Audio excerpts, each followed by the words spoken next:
इस कहानी में भगवान गौतम बुद्ध के जीवन के महत्वपूर्ण पल को बताया गया है। कुछ समय पहले बागी एक समई नगर में निवास करता था। वह बड़े ही खुशहाल और सुखी जीवन जीता था। उसके पास सभी सुखों की प्राप्ति का साधन था। बागी एक अच्छा घर, सुंदर वस्त्र, लाजवाब आहार और समृद्ध धन रखता था। हालांकि उसके चित्त में एक ऐसी बात थी जो उसे असंतोषजनक बना रखती थी। वह हमेशा अधिक चाहता और भोगने की इच्छा रखता था। उसकी जिद कभी समाप्त नहीं होती थी और उसका मन सुख से कभी संतुष्ट नहीं होता था। एक दिन उसने एक संत के बारे में सुना जो कि गौतम बुद्ध थे, जो आसानी से संतुष्ट हो जाता था और उसी आदर्श के लिए जीवन जीता था। यह सुनकर बागी मन में आश्चर्य और उत्सुकता महसूस करने लगा। उसने विचार किया कि यदि वह भी इतनी संतुष्टि प्राप्त कर सकता है तो उसका जीवन भी शानदार हो सकता है।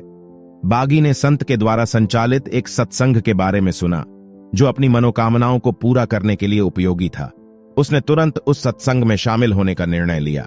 वह हर दिन विश्राम करता, चिंता और अनिश्चितता से भरा जीवन जीने वाले लोगों से दूर रहता था, लेकिन यह सत्संग उसे बहुत आकर्षित कर रहा था। जब बागी सत्संग में पहुंचा तो उसने संत को देखा जो बहुत ही आकर्षक और शांतिपूर्ण दिखते थे। संत ने बागी से पूछा, क्या तुम संतुष्टि और शांति के लिए इच्छुक हो? बागी ने उसे हां कह दिया।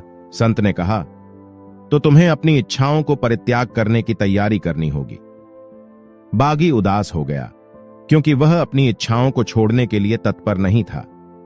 संत ने अगले दिन बागी को एक नदी में ले गए और कहा, तुम्हें इस नदी में जाना होगा और वहां खुद को छोड़ देना होगा।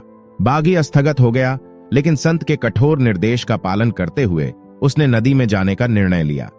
जब बागी नदी में गया तो उसने अपने आप को छोड़ दिया। वह पहले बहुत अस्थायी था, लेकिन धीरे धीरे उसका मन शांत हुआ और संतुष्टि की अनुभूति हुई। बागी ने अनुभव किया कि जब वह अपनी इच्छाओं को परित्याग करता है और अपने आप को छोड़ देता है तो उसे सच्ची सुखी और संतुष्ट जीवन का आनंद मिलता है। बागी नदी में रहकर अपने नए जीवन की संतुष्टि का आनंद लेता रहा और उसकी इच्छाओं की जटिलताओं से मुक्त हो गया। वह उस संत के आदर्श का अनुसरण करके संतुष्ट और शांतिपूर्ण जीवन जीने लगा। इस कहानी के माध्यम से बताया जाता है कि संतुष्टि और शांति के लिए हमें अपनी इच्छाओं को परित्याग करना और अपने चित्त को शांत रखना आवश्यक है। इस बागी की कहानी से हमें यह समझ मिलती है कि हमें भोगों के पीछे न भागना चाहिए, बल्कि इंद्रियों को नियंत्रित करके संतुष्टि और आंतरिक शांति की खोज करनी चाहिए।